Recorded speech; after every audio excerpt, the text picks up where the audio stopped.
Hello friends.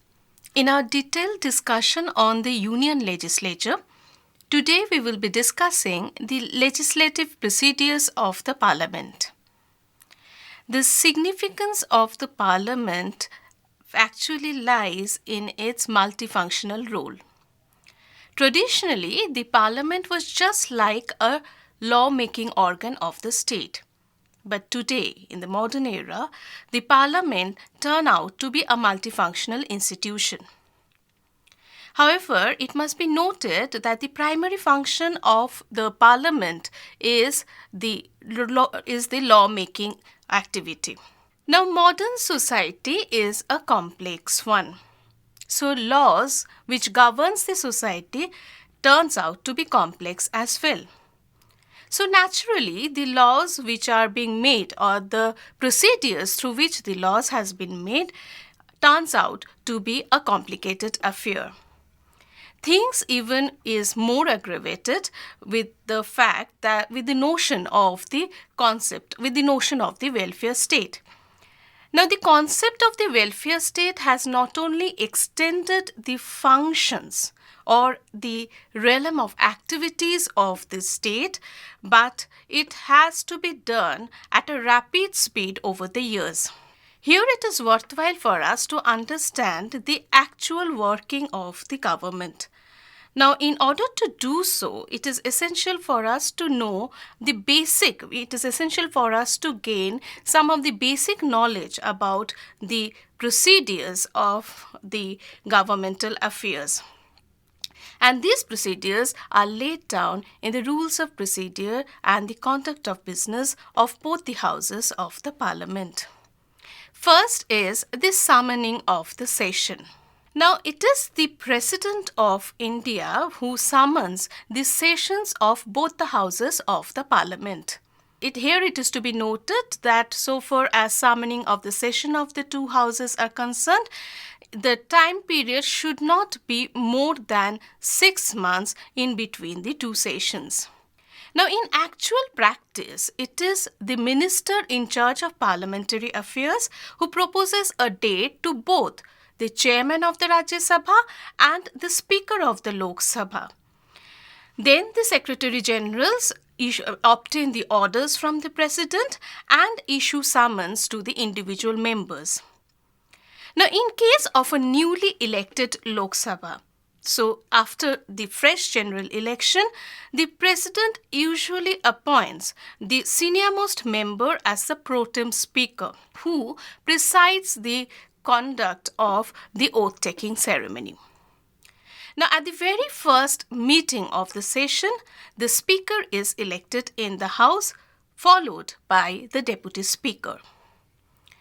Now, let us see the sessions that takes place in our Parliament.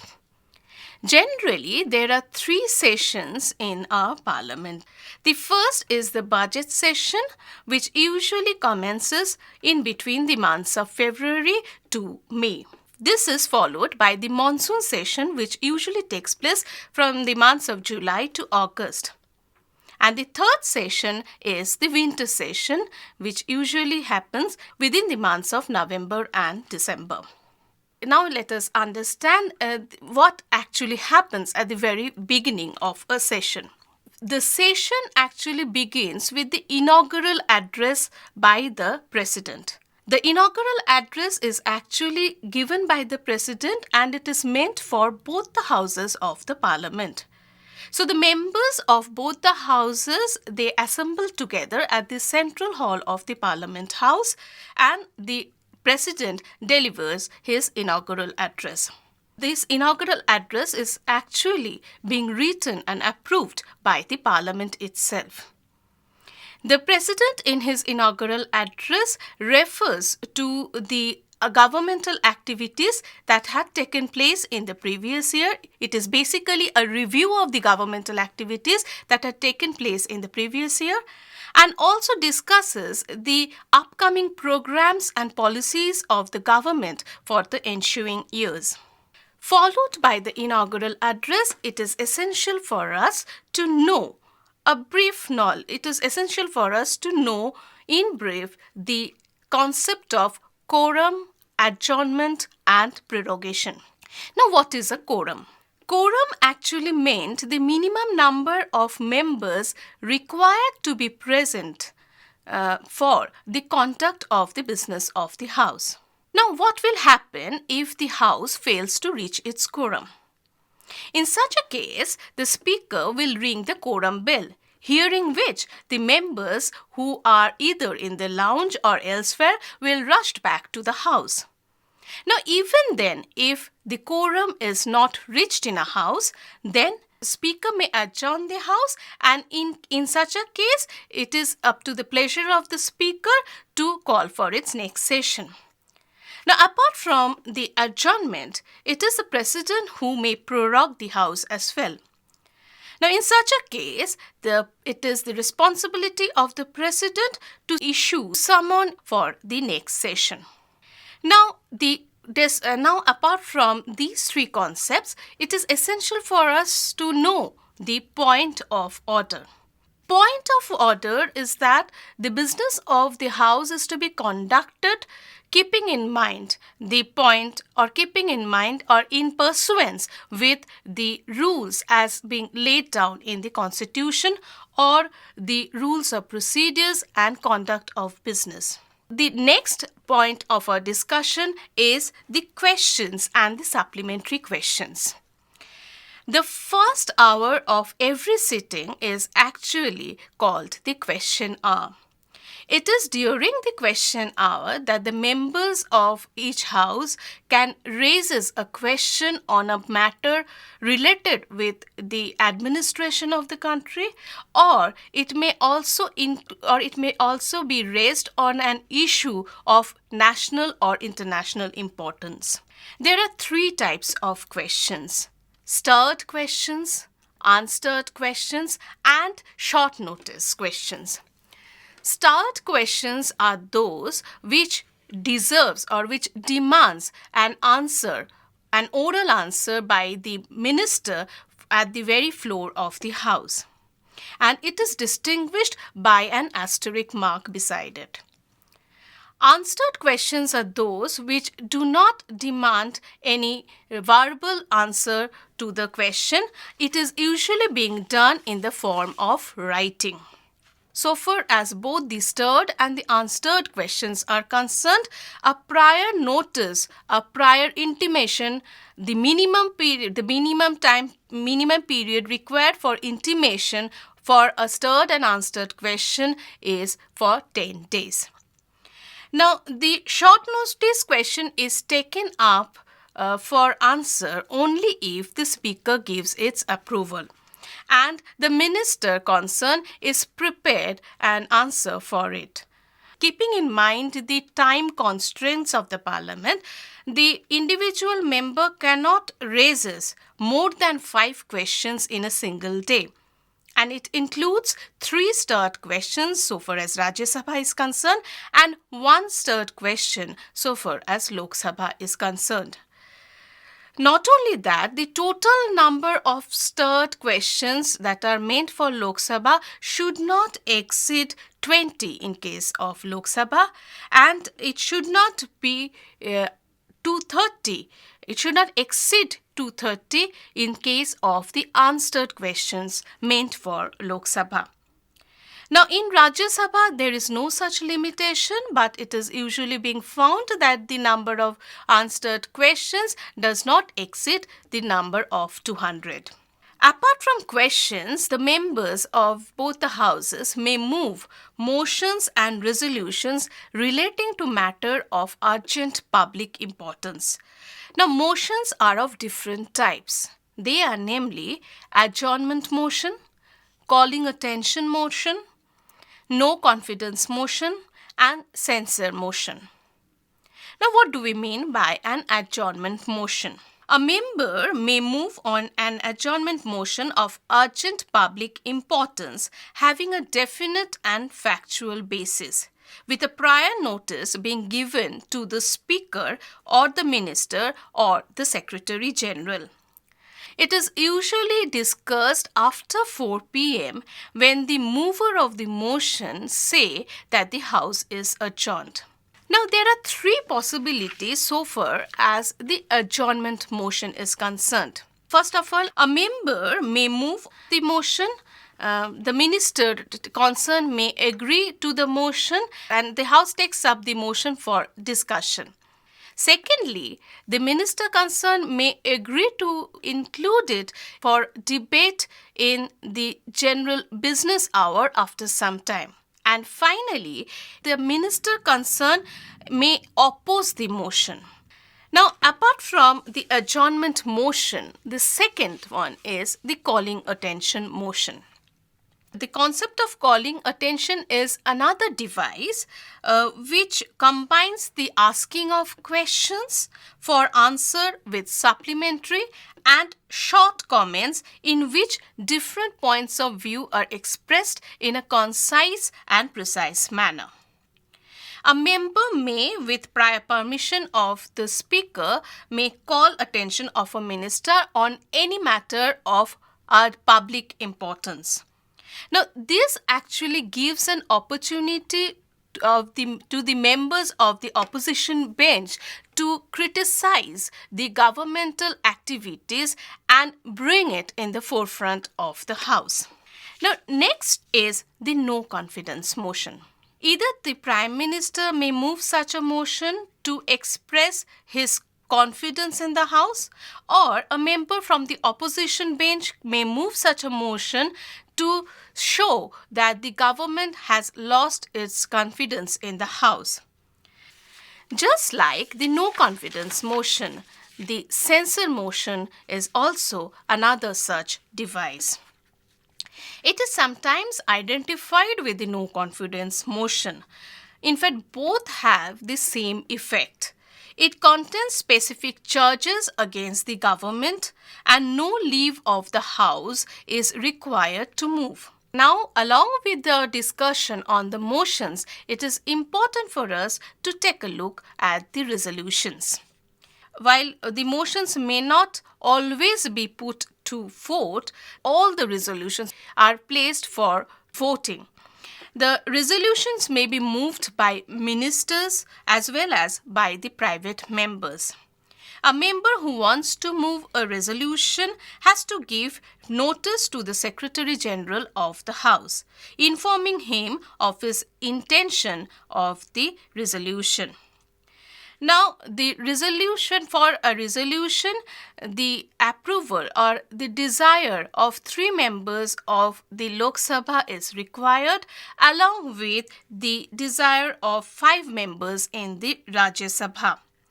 Now, in case a resolution is tabled in pursuance of a provision of the Constitution or an Act of Parliament, it is called a statutory resolution.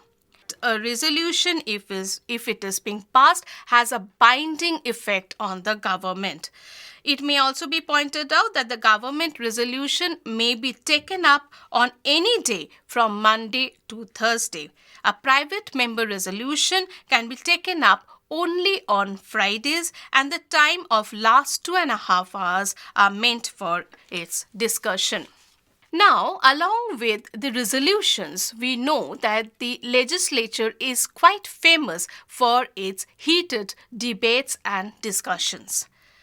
One may also refer to the discussion as an important item in the list of procedures and the conduct of business of both the houses. Discussions may be of 2 types: short duration discussion and half an hour discussion.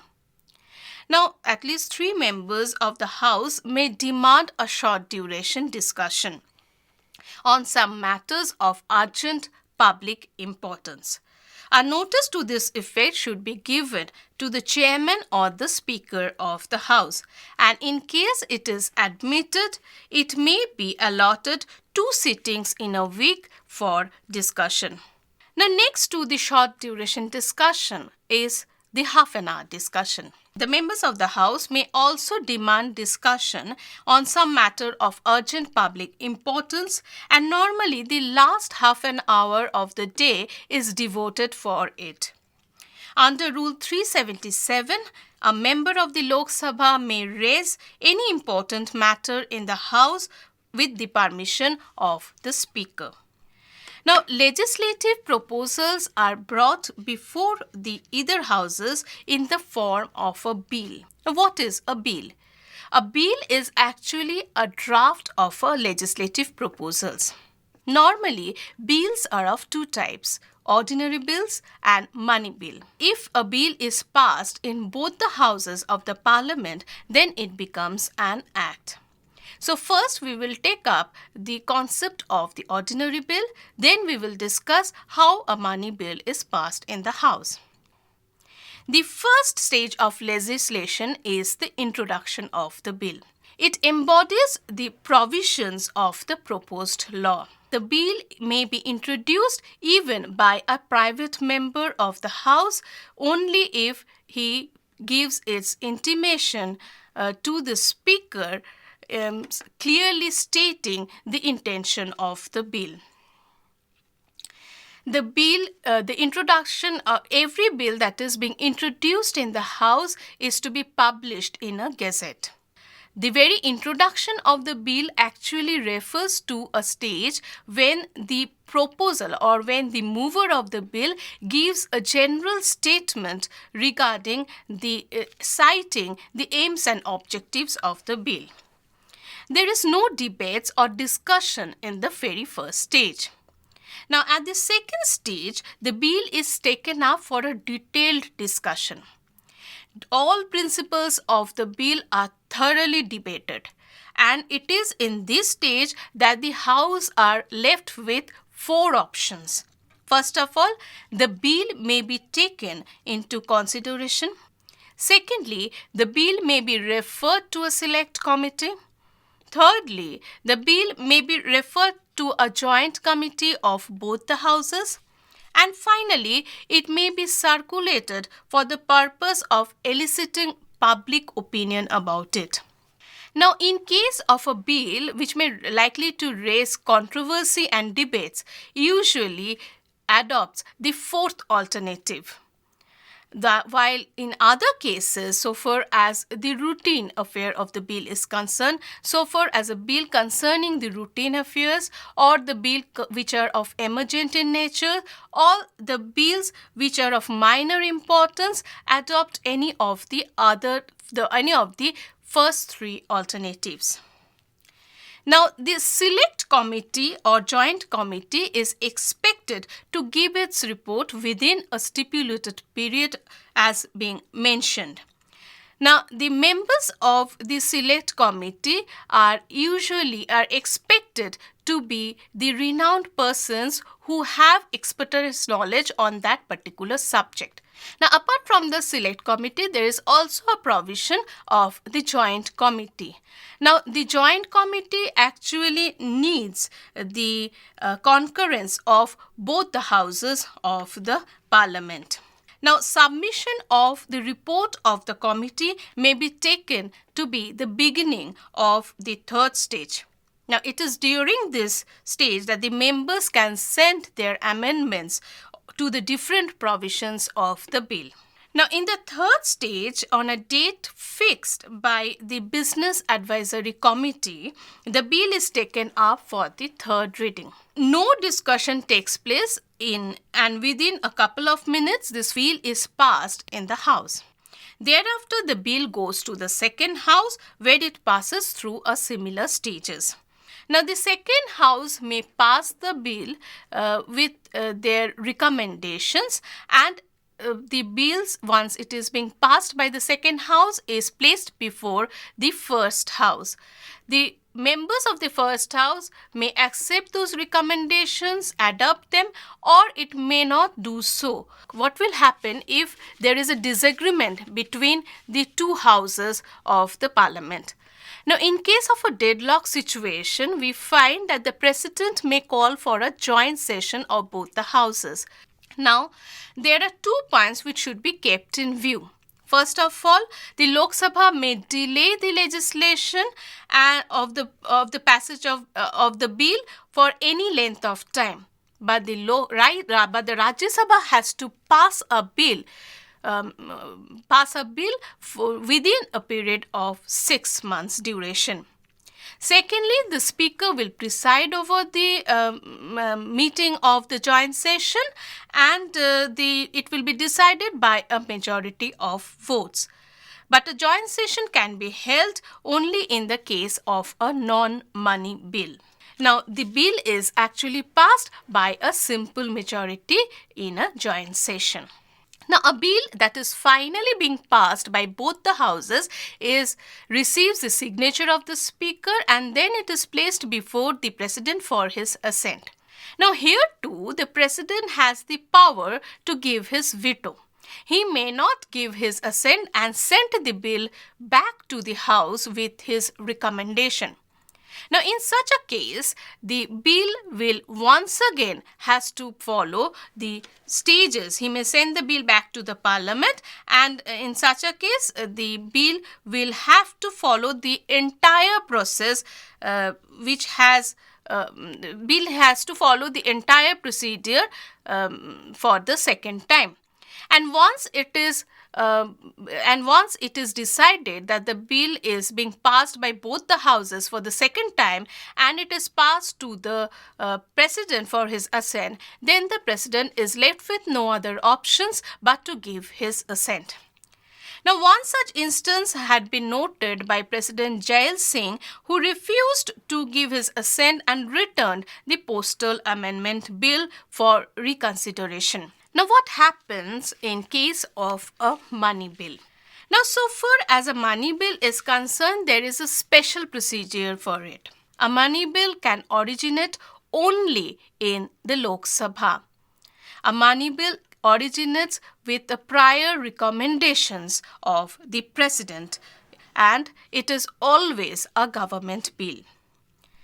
Article 110 defines a money bill as one dealing with the imposition, abolition, remission or alteration of any tax or regulation or borrowing of money by the government, or the payment of money into or their withdrawals from the consolidated or the contingency fund of India, or declaring a new item to be charged on the consolidated fund of India, and the like.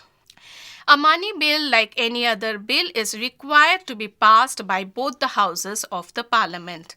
Now, after it is being approved by the Lok Sabha, it has to be passed in the Rajya Sabha, which has the time duration of 14 days.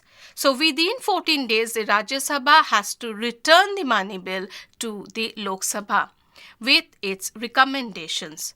Now, in case of a money bill, the Lok Sabha may accept those recommendations, or it may not accept those recommendations. Once it is passed by both the houses of the parliament, a money bill cannot be, the president does not have his power of veto over a money bill. In other words, it implies that the president cannot withhold a money bill. It cannot send the money bill back to the Lok Sabha for reconsideration. So, a money bill, once being passed by both the houses of the parliament, must receive the signature of the president as well. When we are discussing about a money bill, it is essential for us to have a brief knowledge about the budget. What is a budget? A budget is basically the annual financial statement of the government. Now, it has two parts, the revenue part and the expenditure part. The revenue part is covered under the finance bill, and the expenditure part is covered under the appropriation bill. Discussion on the finance bill covers matters relating to general administration. It must be passed by Parliament and assented to by the President within a period of 75 days. The expenditure side of the budget is covered by the appropriation bill. It incorporates all the demands of grants voted by the Lok Sabha along with expenditure charged on the consolidated fund. Now, discussion on this bill affords another chance to members of the parties in opposition to criticize the administration in general. To conclude, one may wonder what will happen if the government requires some extra revenues or some extra amount of money to meet the dangers or threats which are unforeseen in nature. Now, in such a case, there is a provision in the Constitution for there is a provision in the Constitution for a vote of account. Now, this empowers the Lok Sabha to sanction any grant in advance for a part of any financial year pending the completion of the budgetary process. Naturally, it is taken for 2 months, but it can be extended, and at the total amount is the 1/6 of the estimated expenditure for the entire year. Now, the period may be enhanced for 3 to 4 months of a year. So, here we come to an end of our discussion on the legislative procedure of the Parliament. Thank you.